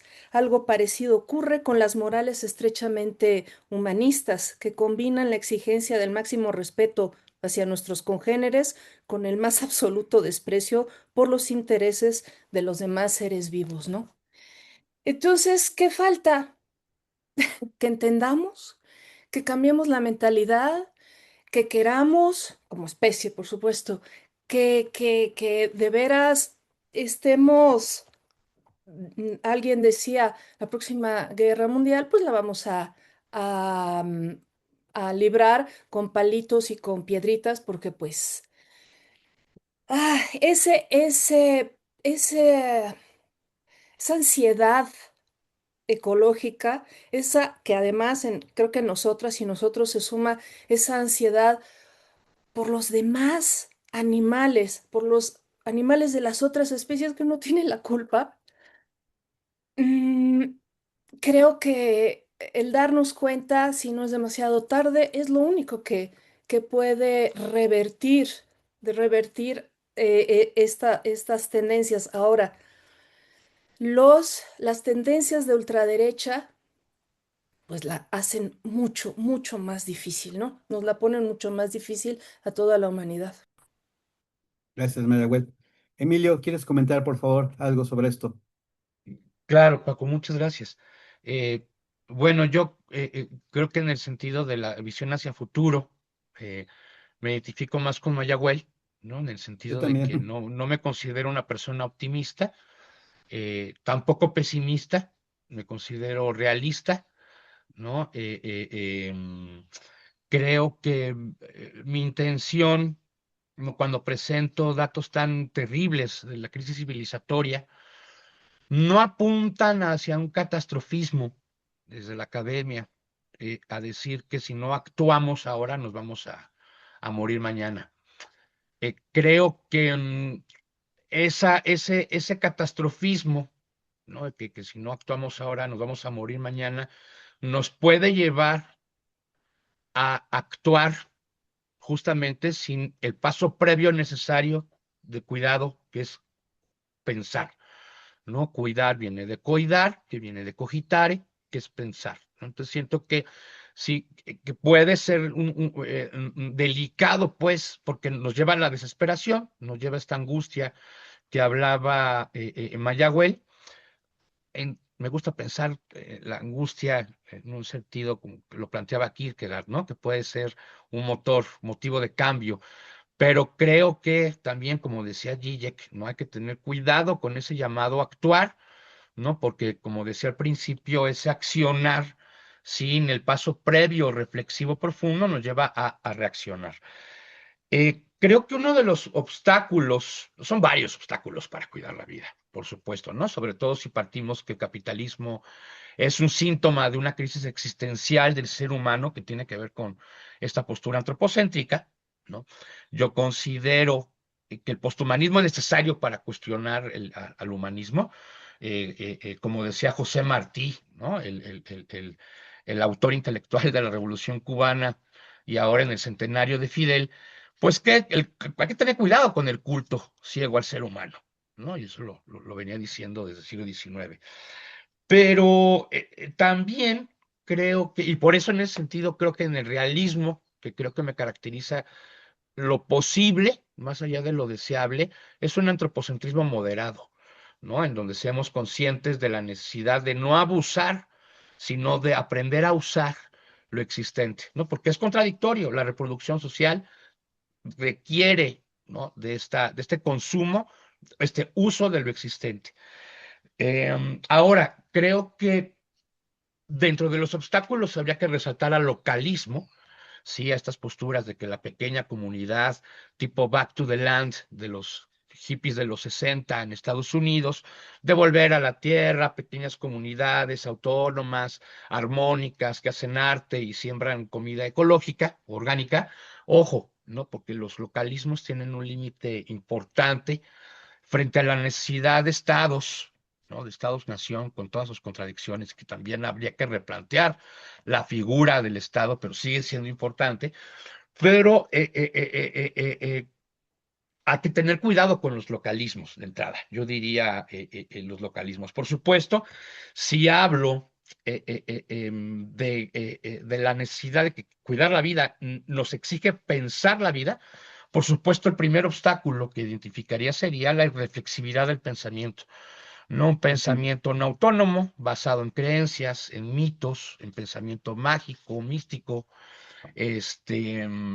alejado de la razón, justamente porque se ha señalado a la razón como instrumento de dominación, ¿no? Cuando la razón es una capacidad humana. Lo que tenemos que desarrollar no es un instrumento para dominar al otro, ¿no? Como se ha planteado desde una visión muy limitada de la modernidad, ¿no? No, y ahora lo vemos, ¿no? ¿Para qué la razón pienso, luego estorbo? Ahora hay que sentir. No, si la razón nos ha llevado al problema actual, ahora se trata de las emociones y la sensibilidad. Cuidado, yo diría ahí eso, cuidado, ¿no? Me preocupa también uno de los obstáculos que veo es José Manuel. Ahorita no voy a hablar de su capítulo porque no está él presente, no sería justo, pero sí resaltar el señalamiento que hace y la crítica que nos hace a todos, ¿no? En el libro, como le llama, ecofascismo, ¿no? Que tiene que ver, por ejemplo, con el neomalthusianismo, pensar que el ser humano es una plaga y que hay que dejar de reproducirnos, ¿no? Estas prácticas pueden llevar como lo están haciendo en Sudamérica, estos reaccionarios de derecha, a querer así lo plantean, esterilizar mujeres pobres, ¿no? En la calle para que no se reproduzcan. Prácticas que ya se han hecho en Canadá, que se han hecho en México, ¿no? Desde esta visión de, pues no más, somos demasiados, ¿no? Y yo creo que no somos demasiados, ¿no? Creo que hay una pésima repartición de lo existente en el planeta, ¿no? Sabemos, o bueno, así como en términos coloquiales, que el 1% concentra el 99% de las riquezas, ¿no? Que también es un lugar común con el que hay que tener cuidado. Y aquí también refiero, ¿no? Cuando hablo pienso, luego estorbo, nuestros sueños no caben en sus urnas, ¿no? Siento que es necesario caracterizar e identificar movimientos sociales supuestamente progresistas que en ocasiones devienen en micropolíticas reaccionarias, informas desde abajo, ¿no? De repente abajo y a la izquierda, ¿no? Que son micropolíticas reaccionarias, como dice la feminista Soli Rolmi, que esto no es mío, es una feminista compañera del sur, y que cumplen al fin y al cabo la función de oposiciones desleales en el marco limitado de la democracia representativa, pero que fortalecen con ello, desde discursos de resistencia, rebeldía, cuidado de la vida, defensa de la vida y del territorio, aseguran, ¿no? La reproducción del capital, aunque se presenten como revolucionarios, ¿no? Y esto refiere a cuidado con el localismo, ojo con la esencialización de los pueblos. Me parece que en este sentido, y con esto voy cerrando, que hay que recuperar un concepto, sí, un concepto que se ha venido para mal por quienes los usan principalmente, que es lo woke, sí, y me refiero a lo Mm. woke no como una señalización grotesca y reaccionaria, ¿no? Desde el más rancio conservadurismo, a llamar woke a lo que de repente aquí en México se llama chairo, ¿no? Lo woke es un movimiento que surge en Estados Unidos, que se autodenomina como woke, ¿no? Que tiene que ver con la defensa de los derechos civiles, sobre todo afroamericanos, africanoamericanos, como se les dice hoy a los negros en Estados Unidos, ¿no? Y que tiene que ver muy asociado con esto de Back to the Land, ¿no? Este movimiento de idealización de lo premoderno, ¿no? De lo no occidental, de lo no blanco, ¿no? Me parece que favorece aquello que está criticando, ¿no? Me parece que hay que identificar y definir aquello, lo woke, ¿no? Como este supuesto progresismo, que en muchas ocasiones están representados por movimientos ecologistas, identitarios, entre otros, sobre todo esto proviene de las universidades gringas, hay que tenerlo muy claro, ¿no? Y si bien, ¿no? Esta tesis que planteo abre un horizonte de indagación que hay que desarrollar, que es necesario desarrollar para el cuidado de la vida, para trabajar el tema del cuidado de la vida. Sí es necesario reconocer las provocaciones, ¿no? Desplegadas por autores socialistas, claro, abiertamente socialistas, ¿no? Como Carlo Formenti, italiano, incluso desde el feminismo, hablo del Instituto de Estudios Feministas de España, ¿no? Que define lo woke como el posmodernismo aplicado, ¿no? Y es necesario identificarlo, o incluso la diferenciación que hace otra socialista, en este caso también estadounidense, que es Susan Neiman, aunque no, bueno, no sé si es estadounidense, pero europea sí, que habla de la necesidad de diferenciar la izquierda de lo woke, ¿no? Porque no es lo mismo, ¿sí? Entonces creo que el cuidado de la vida tiene un pendiente que resolver en ese sentido. Y esto, bueno, se suma a las discusiones que se percibo en México, que tienen que ver con lo horizontal, con acabar con las jerarquías, acabar con la pirámide desde lo común y la no propiedad, como dicen abiertamente el EZLN, ¿sí? ¿Por qué? Porque este asunto de las pirámides, de las autonomías, de romper con las jerarquías, tiene que ver con dos asuntos fundamentales. Primero, con la administración del capital de pequeños territorios autónomos, ¿no? Si la presencia de un Estado que pueda negociar frente a los límites de lo local. Y por otro lado, sí, y por otro lado, la manera en que las propias empresas neoliberales funcionan hoy en día y la manera en que funciona la autoexplotación, ¿no? Como dice Byung-Chul Han. Claro, ahora ya no es necesario tener un jefe que esté detrás de ti diciéndote trabaja, trabaja, trabaja. Ahora es uno mismo, ¿no? El que se autoexplota. Y y me preocupa, porque de repente los capitalistas más rancios, ¿no? Y la izquierda más radical, como se dice, tienen eso en común, ¿no? Los dos son antiestatales, ¿no? Entonces digo, ¿por qué? ¿No? ¿Cómo? ¿No? Es que desde ese discurso están beneficiando la reproducción del capital, ¿no? No las pirámides, lo común, y entonces, pues creo que esos serían los principales obstáculos, Francisco, y me Muy callo. bien, muchas gracias, Emilio.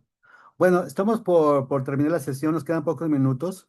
El libro está publicado por la editorial Tirant, en la colección Tirant Humanidades. Creo que se distribuye ampliamente, pero a lo mejor Emilio nos puede platicar un poco más de cómo conseguirlo.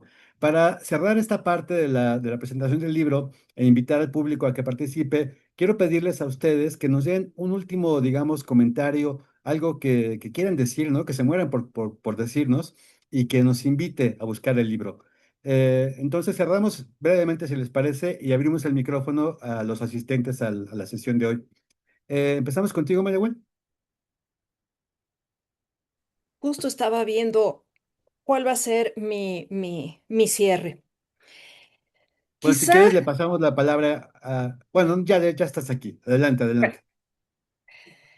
una existencia individual dedicada al cuidado de la vida no humana y de la naturaleza, pero al mismo tiempo dedicada a hacer conciencia y a la expansión de una ética política para preservar la vida de los otros seres más allá de las y los seres humanos, me parece una vida digna de tal nombre. Bueno, así termina mi artículo y nada más me gustaría polemizar un poquito con Emilio acerca de que yo soy antinatalista, creo que sí somos demasiadas humanas y humanos en el mundo. Nuestra mamá, digamos, Françoise Dabon, otra vez la cito, en Feminismo o Muerte, justamente pone el énfasis en la sobrepoblación, en la maternidad, en maternar, en todo esto. Y quisiera nada más terminar diciendo, hemos pensado poco, las y los teóricas de todos estos temas acerca de la sobrepoblación.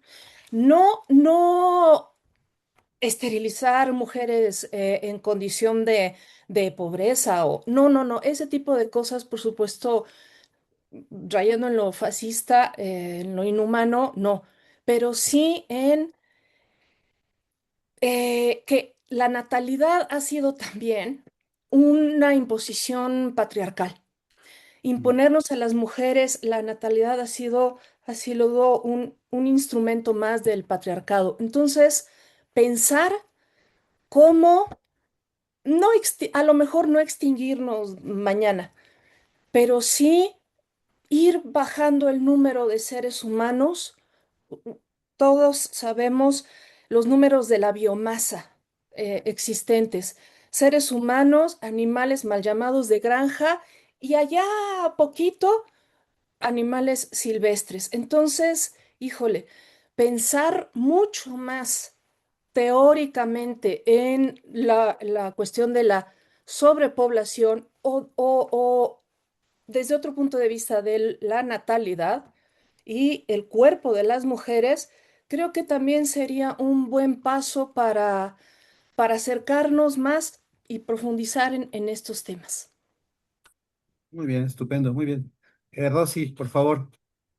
Gracias. Mira, brevemente, yo en el capítulo inicio citando a Paul B. Preciado, que dice que lo imposible es lo que viene y lo inimaginable es lo debido. Me gusta pensar que esa es también una de las tareas que tenemos en el derecho, que es la disciplina que yo cultivo, que se trata no solamente de administrar el mundo que ya existe, sino atrevernos a imaginar un mundo que todavía no existe y que sin embargo consideramos debido. Un mundo donde los animales, la madre tierra y los seres humanos convivamos de manera armónica. Y quizá uno de esos futuros posibles comience cuando dejemos de pensarnos como la cúspide de esa jerarquía y podamos reconocerlos, simplemente reconocernos como lo que siempre hemos sido, animales como los otros y animales con los otros. Esa sería mi reflexión. Muchas gracias, estupendo, muy bien. Bueno, Emilio, pues cierra, por favor. Qué bonitas conclusiones Sí, de ¿verdad? Mayagüel y de Rossi. Eh, Mi querida Mayagüel, creo que qué importante polemizar, ¿no? Qué importante que no pensemos igual, porque si pensáramos igual sería puro eco y creo que no habría diálogo, ¿no? Creo que con la base del respeto y el reconocimiento del otro, eso es lo necesario, ¿no? Hablar entre la diferencia, ¿no? Entonces, de entrada, y creo que el libro lo logra, ¿no? Porque no pensamos igual, porque no decimos lo mismo y sin embargo aquí estamos juntos, ¿no? Porque no hay de otra, ¿no? No hay de otra. Entonces, en ese sentido, pues abrazar la diferencia, ¿no? Creo que hay mucho que platicar, ¿no? No podemos concluir que hay verdades absolutas, ¿no? Entonces, sigamos dialogando. Respecto a lo que dice Rossi, por supuesto, ¿no? Creo que si no partimos de la idea de que somos un humanito, ¿sí? Una parte más de la existencia, ¿sí? Una nada en el universo, pues vamos a seguir pensando que todo está a nuestra disposición y lo existente no tiene su lugar. Hay valores, lo existente tiene un valor más allá del otorgado por nosotros. No, y eso es lo que iba con el cerro no se cuida porque sea sagrado. No, el cerro se cuida porque hay cosas en el cerro que tienen un sentido de ser. Y el cuidado implicaría asegurar su telos, ¿no? Su telos, que es su finalidad, existir, ser, ¿no? Y reducir las contradicciones de nuestra reproducción social al máximo.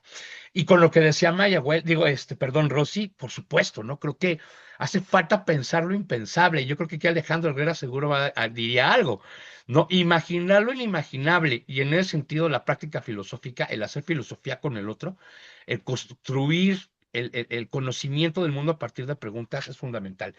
Si me lo permiten, y pido una disculpa, sí quisiera leer una cita del libro, lo voy a leer rápido, pero la considero fundamental. Y ahorita digo de quién es.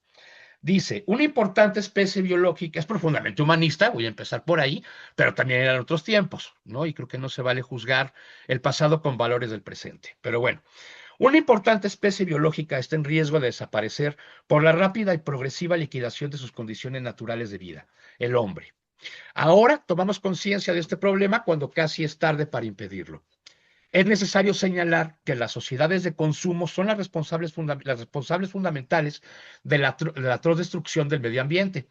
Ellas nacieron de las antiguas metrópolis coloniales y de políticas imperiales que, a su vez, engendraron el atraso y la pobreza que hoy azotan a la inmensa mayoría de la humanidad.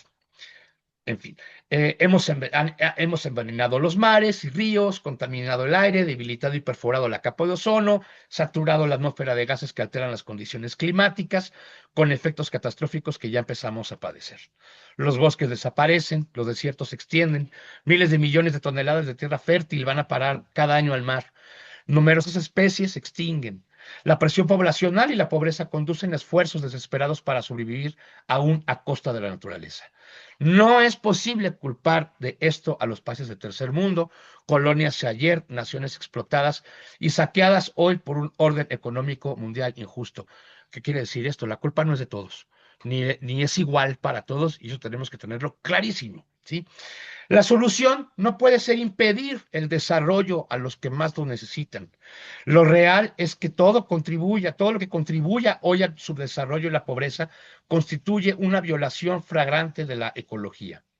Si se quiere salvar a la humanidad de esta autodestrucción, hay que distribuir mejor las riquezas y tecnologías disponibles en el planeta. Hágase más racional la vida humana. Aplíquese un orden económico internacional justo. Utilícese toda la ciencia necesaria para un desarrollo sostenido sin contaminación. Cuando las supuestas amenazas del comunismo han desaparecido y no quedan ya pretextos para guerras frías, carreras armamentísticas y gastos militares, ¿qué es lo que impide dedicar de inmediato esos recursos a promover el desarrollo del tercer mundo y combatir la amenaza de destrucción ecológica del planeta? Cesen los egoísmos, cesen los hegemonismos, cesen la incivilidad, la irresponsabilidad y el engaño. Mañana será demasiado tarde para hacer lo que debimos haber hecho hace mucho tiempo. Estas fueron palabras del comandante Fidel Castro, que ayer cumplió 100 años, hubiera cumplido 100 años de edad, y resultaba hoy, si hubiera caído ayer hubiera sido mejor, pero recordar a Fidel y sus palabras. Muchas gracias, Paco. Y a todas y a A ti, todos. a ti, Emilio, a todas y todos. Emilio, si nos hablas un poquito de cómo conseguir el libro, Jennifer Patiño, que nos apoya siempre, gracias Jennifer, puso un enlace a la editorial en el chat. Es la forma más directa, ¿verdad? ¿O hay otra que tú conozcas o que recomiendes? Mira, yo por lo que he visto, estamos viendo ahora de colocarlo en el Fondo de Cultura Económica, lo cual sería muy padre por la reestructuración que están haciendo con las librerías de Ducal, ¿no? Lo cual habría presencia de libro en varios lados. Están en eso en la editorial, ya no me corresponde a mí, pero actualmente sí está en la editorial. Me parece que está muy caro en la editorial. A menos de que lo quieran comprar digital, yo lo conseguiría en Mercado Libre, ¿no? Porque es el mismo precio, pero ya incluye el envío, igual que en Amazon. Y la otra es que yo tengo todavía ejemplares. Si alguien quiere, yo se los puedo vender a un precio más económico, ¿no? También a nivel nacional e internacional, cuestión de que me escriban. Pero por lo pronto, pues sí, con la editorial, Sí, bueno, muy bien. con Oye, pues Mercado si nos Libre. pasas tu correo o cómo te contactan quienes estén interesados. A ver, si quieren, comparto mi correo en el chat colectivo, ¿sí? Para no decirlo en voz alta, aunque no habría mayor problema, ¿verdad? Pero voy a poner ahorita en el chat general mi correo electrónico en caso de que alguien quiera adquirir el libro conmigo. Eh, Queda en la grabación, Emilio, tómalo en cuenta. Ah, ok. Pues sería Emilio Ahí está, Nudelman y no, perfecto, @gmail.com, ¿no? En caso perfecto. de que. Ahí te lo pueden solicitar. Perfecto, gracias, Emilio. No, Bueno, a pues ahora usted, a sí me ti. gustaría escuchar a los participantes. Quedan pocos minutos. Alejandro Herrera, nuestro querido maestro, ¿no? De todas y todos, seguro. No sé si nos puedes dar algún comentario, Alejandro. Sería estupendo escucharte.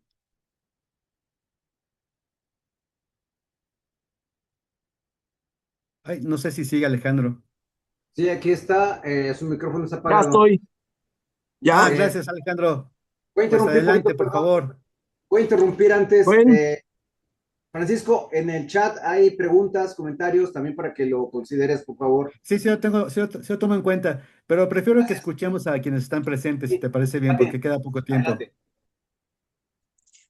bueno, sí queda tan poco tiempo y me han mencionado tanto, esperando que diga yo algo. De hecho, sí lo quería decir y seré breve, pero ante todo una felicitación, por la publicación del libro. Felicidades a Emilio Nudelman, a quien tengo el placer de conocer hoy. A Rosy de la Torre, que ya nos conocemos de hace tiempo. Felicidades, y a mi querida Mayahuel también. Felicidades, y al autor que no está presente, pues también lo felicito. No tengo el gusto de conocerlo. Bueno, solo son tres cosas que diré rápido. La primera es que cuando Mayahuel decía que somos un cáncer, estaba yo pensando en Mosterín cuando ella mencionó a Mosterín, pero Mosterín en una ocasión me preguntó, ¿debemos suicidarnos? Y pues claro, quizás deberíamos suicidarnos, pero nunca lo vamos a hacer, porque como especie, como cualquier especie, no nos vamos a extinguir voluntariamente. Quizás vamos a desaparecer involuntariamente debido a lo que estamos haciendo al planeta y a todos los seres vivos.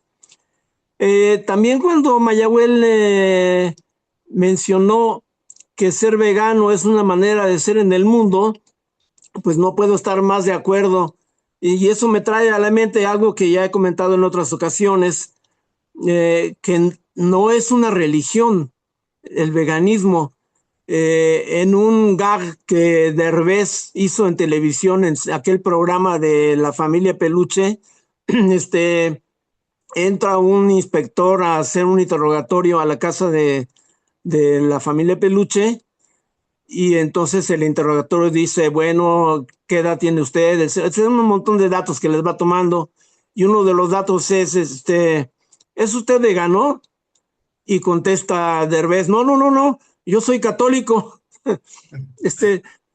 Lo cual indica que es una percepción de mucha gente. con la agudeza de Derbez para percibir estas cosas. Entonces, es una forma de vida. Si nadie debe sentirse que traiciona sus ideas porque comió un filete un día, o porque tomó un vaso de leche o un litro de leche, o porque comió huevo, o porque un día comió un pescado.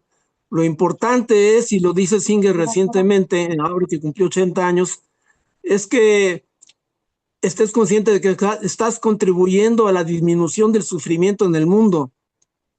Y este es un razonamiento totalmente utilitarista, ¿sí? Sí. Contribuir a eliminar la mayor parte que puedas de sufrimiento en el mundo. Y como el sufrimiento en el mundo no solo es de los humanos, sino también de los animales no humanos, el veganismo es el que más contribuye a la eliminación del sufrimiento en el mundo. Sí, claro, si respetas también a los humanos, ¿verdad? No solamente a los no humanos. Entonces, eso me parece muy importante señalarlo. Luego, Paco hizo una afirmación muy interesante sobre la responsabilidad de la vida y que viene también con lo de Rossi, por lo de los conflictos entre los derechos. Este es un problema que surge cuando no tenemos una visión ecosistémica de las cosas. Si vemos solamente a los animales como individuos, se plantean estos conflictos, pero si adoptamos una visión ecosistémica, adquiere otro cariz. Un ejemplo que no es mío y que ya he dado muchas veces es, por ejemplo, una ballena que está varada y que queremos salvarla porque somos protectores de animales. Entonces, si salvamos a la ballena, privamos de su alimento al oso polar que estaba esperando la muerte de la ballena. Si salvamos a unos carneros que tienen conjuntivitis porque respetamos a los animales, a cada individuo, al hacerlo estamos privando de su alimento al águila real que está ahí en un peñasco esperando la muerte de estos carneros. Ahora, hay una manera de resolver este conflicto, que a veces debemos tratar a los animales como individuos y a veces como parte del ciclo trófico de las especies. Y esto remite a una ética de casos, ¿sí? En algunos casos convendrá tratarlo como individuo, en algunos otros casos como miembro de una especie que está dentro de un ciclo trófico. No sé qué piensan sobre eso, pero por eso lo digo rápido porque debe haber otras intervenciones. Muchas gracias y felicitaciones a todos por este libro. Estoy ansioso por leer. Ya me comunicaré con Nedelman para que a ver si me lo envía previo pago, desde luego. Gracias. Muchas gracias, Alejandro. Muy bien. Yatsibe Minor, me llega un mensaje para animarte a tomar la palabra. Creo que tienes algo que decirnos. Perdón por presionarte así, Yatsibe, pero es un mensaje importante el que pide tu intervención.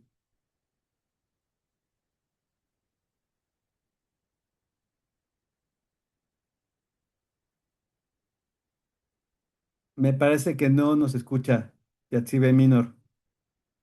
Bueno, en lo que toma la palabra ella, ¿alguno de los que están presentes quiere comentar algo? Tenemos bien poco tiempo ya, pero quisiéramos escuchar a alguno o alguna de las presentes. Bueno, pues en el chat quedan grabadas las intervenciones que han hecho. Se pueden consultar más adelante. Lamentablemente el tiempo se nos ha ido. Eder, adelante, Eder, brevemente, por favor. Hola, ¿qué tal? Buenas tardes. Pues primero que nada, pues muy agradecido por poder estar en esta charla, la presentación de este libro.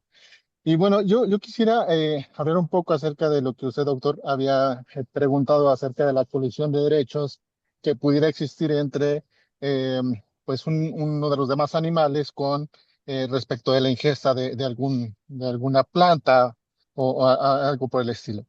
Y en ese sentido, yo quisiera señalar que, bueno, bajo el principio de no intervención, entender que este, pues, no es absoluto, ¿no? No es absoluto este principio de no intervención humana. Y desde ahí que el ser humano, nosotros, debemos realizar y analizar el contexto específico del caso, en especial que se dé, para poder o poder realizar alguna conducta que no afecte a ninguna de las dos, las dos especies, por así decirlo, ¿no? Ni de un lado ni del otro. Y esto, bueno, también pues bajo el entendimiento de que muchos de estos contextos que se provocan, pues es por la intervención del ser humano. Entonces es que nosotros tenemos este deber, ¿no? No solamente de respetar cada una de las especies, sino además de actuar cuando así sea necesario, doctor. Muchas gracias, Eder. Muy bien, muy pertinente. Querido Sergio Reyes, ¿quieres tomar la palabra?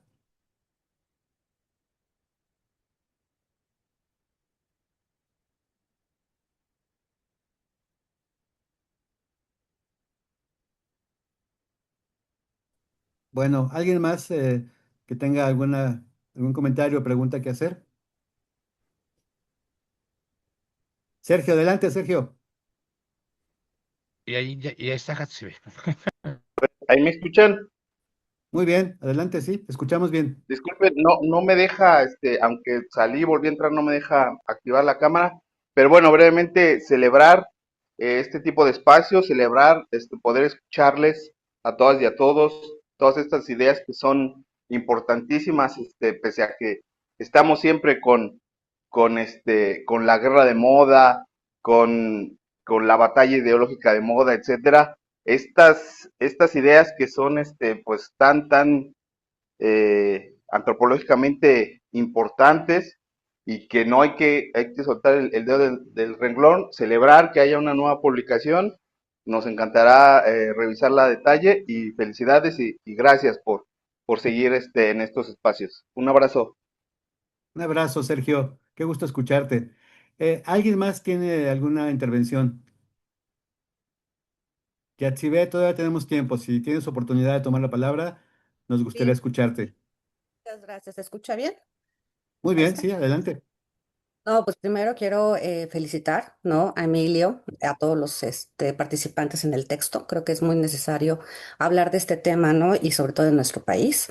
Bueno, me pedía Emilio que comentara algo desde la posición. Bueno, tengo un texto, ¿no? Que publiqué el año pasado, Fetichismo Naturalista, crítica del discurso animalista y ecologista. Es un poco complicado, me gustaría igual en algún otro momento hablar de esas tesis. Me parece, bueno, ya así como de manera muy general, creo que el punto, digamos, el núcleo tiene que estar puesto en el capital. Esa es mi posición, ¿no? En el despliegue de capital, en la acumulación de capital. ¿Y esto qué quiere decir? Y esto se contrapone un poco con las propuestas, digamos, no hegemónicas, tanto de defensa de la naturaleza como de defensa de los animales. Y es que no es el patriarcado, no es el especismo, no es el antropocentrismo, es el capital. No es el capital, el Mm. despliegue del capital lo que está provocando la gran catástrofe ambiental, ¿no? El daño sistémico a los animales. Yo aquí propongo dos términos. Maltrato y daño. El maltrato animal es cuando el sujeto lo hace de manera consciente, no dañar a un ser vivo. Y el daño no necesariamente queremos hacerlo, sino que participamos en él de manera sistémica, estructural. Y eso es lo que vemos en la industria cárnica, por ejemplo, ¿no? Acá, por ejemplo, una posición un poco que podría ser debatible con el doctor Alejandro es que el veganismo me parece una posición ético-política muy importante, pero que solo atañe al individuo en tanto agente moral.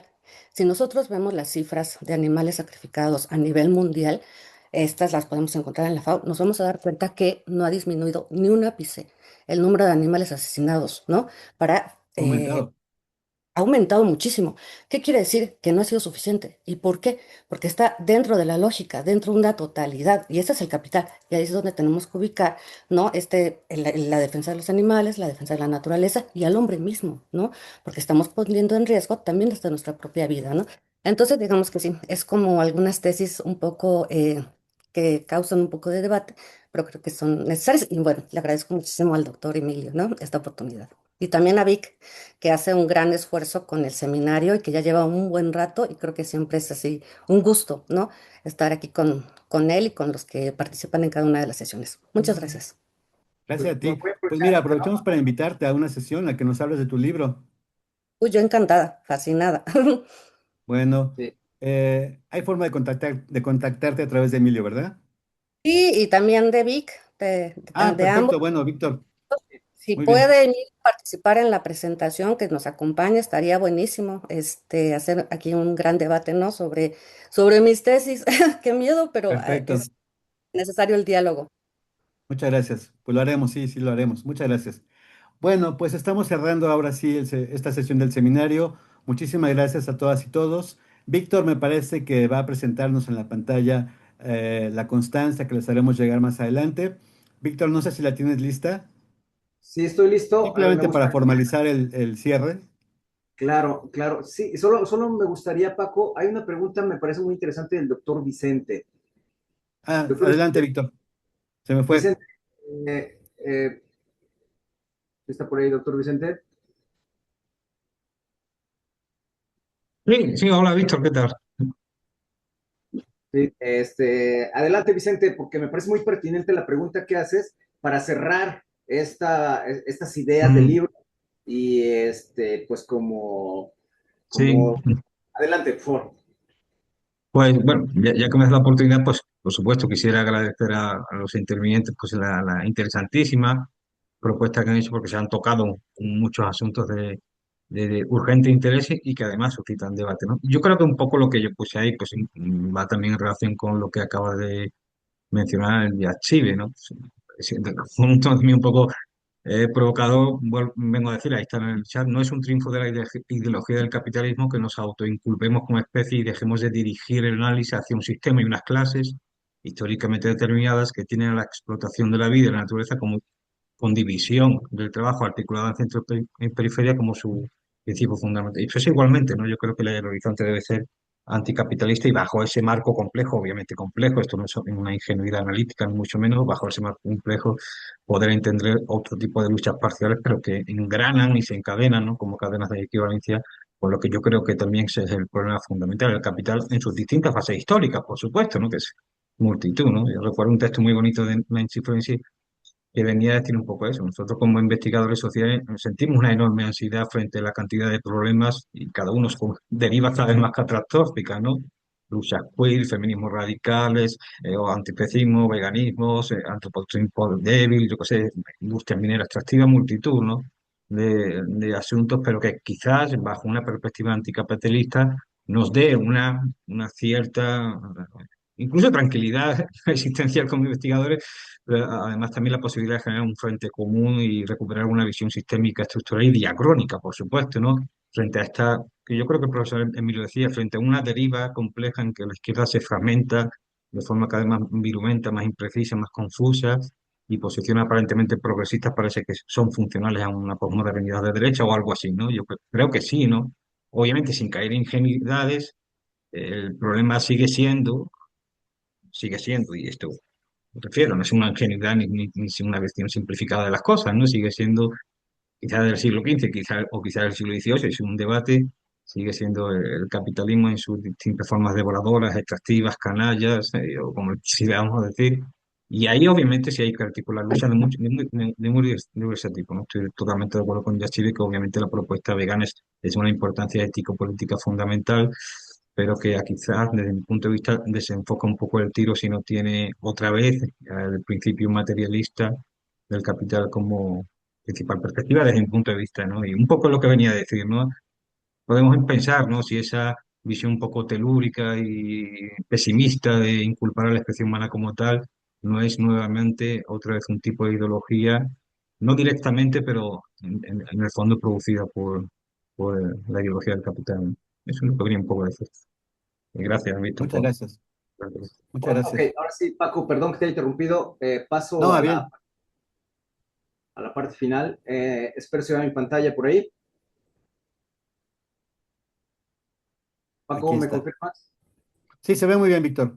Ok, bueno, pues nada, simplemente agradecer, bueno, no simplemente, más bien, agradecer ampliamente la invitación a que nos hayan presentado esta obra, que como ya se dijo, pues habrá que revisarla y como académicos, como investigadores, como interesados en el tema, bueno, pues seguir rumiándola para continuar con este diálogo en ocasiones posteriores. Bueno, El Seminario Permanente de Ética Ambiental y Animal otorga el presente reconocimiento a la doctora Mayagüel Mojarro López por su participación como ponente en la 43ª sesión del seminario con la presentación del libro El cuidado de la vida como ruta hacia un futuro alternativo.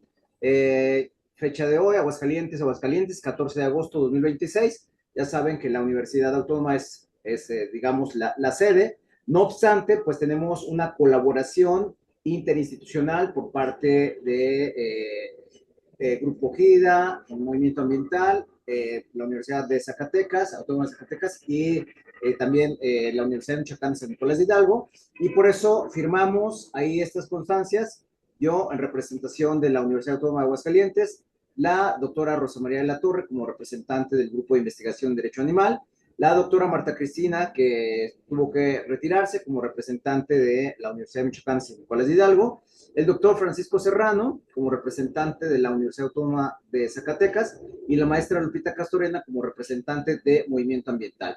Y bueno, esta constancia, perdón, me brinqué, también es para nuestra querida doctora Rosa María de la Torre, Rosy, y para nuestro querido también doctor Emilio Nudelman, que ya nos han acompañado en otras sesiones. Bueno, dejo de compartir y te cedo la palabra para que hagas el cierre, Paco. Muchas gracias.